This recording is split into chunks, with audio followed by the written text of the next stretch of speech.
നിങ്ങൾ രണ്ടുപേരോടുമാണ് പ്രത്യേകം പറയാനുള്ളത്. അവർ 2 സ്ത്രീകളാണ്. ശാരീരികമായ ഉപദ്രവം ഒരു കാരണവശാലും എത്ര ദേഷ്യം വന്നാലും ഉണ്ടാകാൻ പാടില്ല.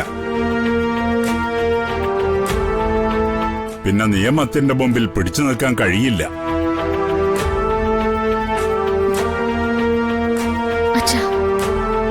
എന്താ മോളെ? ഈ സംസാരത്തിലൊക്കെ കൂടെ നിൽക്കുമ്പോഴും എന്റെ മനസ്സിൽ വല്ലാത്ത കുറ്റബോധമുണ്ട്. എന്റെ കുടുംബം ഇങ്ങനെയൊക്കെ ദ്രോഹിക്കുന്നല്ലോ നിങ്ങള്. എന്താ ചെയ്യാന്ന് എനിക്ക് അറിഞ്ഞൂടാ. അച്ഛനും അമ്മയ്ക്ക് ഒന്നിനും പറ്റാത്തൊരവസ്ഥയില്ല. അച്ഛനെനിക്ക് മാപ്പ് തരണം. തെറ്റ് ചെയ്ത ഒരാൾ മാപ്പ് ചോദിച്ചാൽ അതിനൊരർത്ഥമുണ്ട്. പക്ഷെ നീ ചോദിക്കുന്ന എന്തിനാ കുട്ടി?